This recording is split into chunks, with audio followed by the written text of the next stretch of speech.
Herkese merhaba arkadaşlar. Hoş geldiniz kanalıma ve mutfağıma. Ben Serkan.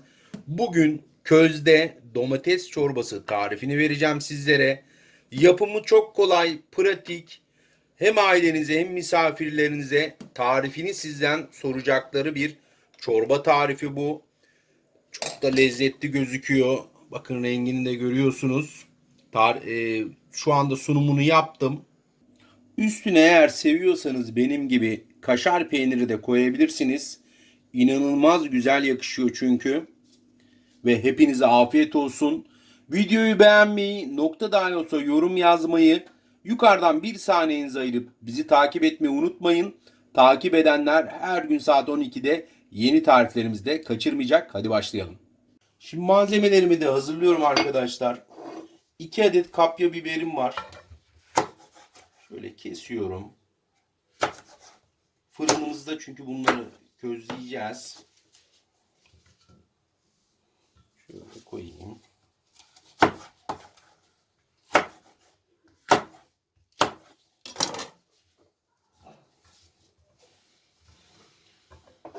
Domates de şöyle 3'e bölsem yeterli olacak közlenmesi için. Domateslerimi de borcamın içerisine diziyorum.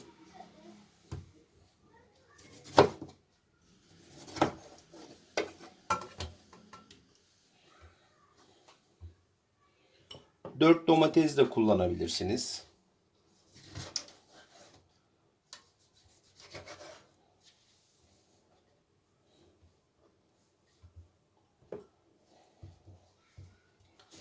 Toplam 4 adet domates kullanacağım. Şimdi soğanımı da 3'e böldüm. Bunu da şöyle kullanayım. Üzerine bir de sarımsaklarımı da koyuyorum. Bu şekilde. Şimdi malzemelerimi borcamıma dizdim. Üzerinde şöyle bir sıvı yağ gezdiriyorum. Közleyeceğimiz için. Biraz da tuz atacağız.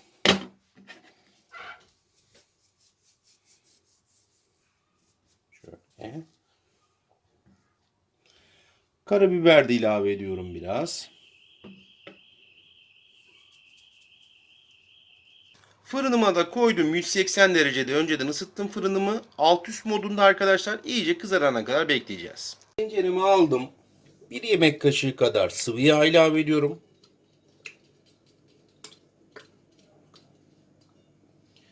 2 yemek kaşığı da tereyağı ilave ediyorum.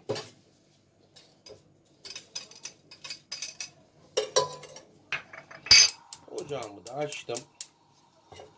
Yağımız güzelce bir erisin. Şimdi yağım eridi. 2 yemek kaşığı da unumu ilave ediyorum. Bunu arkadaşlar çırpıyoruz. Topaklanmayacak ve unun kokusu gidene kadar çırpmaya devam edeceğiz.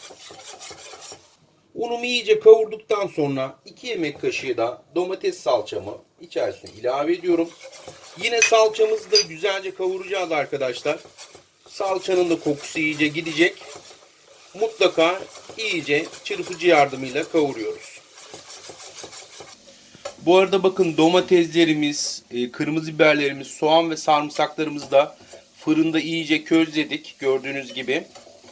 Şimdi közlemiş olduğum domateslerimi, biberlerimi ve soğanlarımı hepsini ilave ediyorum.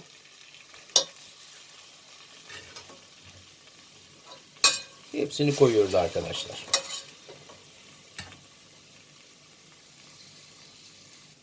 Şimdi 1 litre sıcak suyumu da ilave ediyorum yavaş yavaş.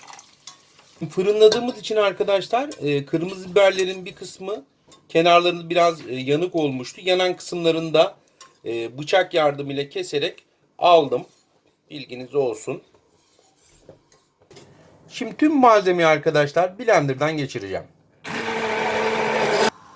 Şimdi blenderdan geçirdim. Biraz koyu geldi. O yüzden biraz daha sıcak su ilavesi yaptım arkadaşlar.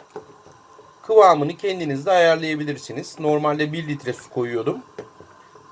bu tarifte biraz daha fazla oldu. Çünkü çok koyu geldi. Çorbayı incelttim.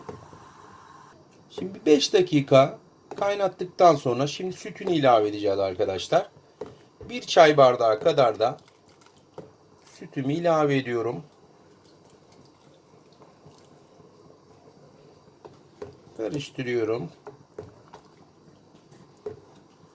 Ocağımın altında kıstım. 1-2 dakika daha kaynadıktan sonra artık servise hazır çorbamız. Şimdi biraz daha arkadaşlar tuz ve karabiber de ilave ettim. Tadına baktım. 1 dakika sonra zaten çorbamız artık hazır hale gelecek. Evet arkadaşlar, videoyu beğenmeyi lütfen unutmayın. Yorum yazarsanız ve yukarıdan bir saniyenizi ayırıp takip ederseniz de her gün saat 12'de yeni tariflerle karşınızdayız. İzlediğiniz için teşekkür ederim. İstediğiniz tarifler varsa lütfen yorumlara da yazın. 455 adet yemek tarifimiz var. İstediğiniz her tarifi videolarımızda da bulabilirsiniz. Görüşmek üzere.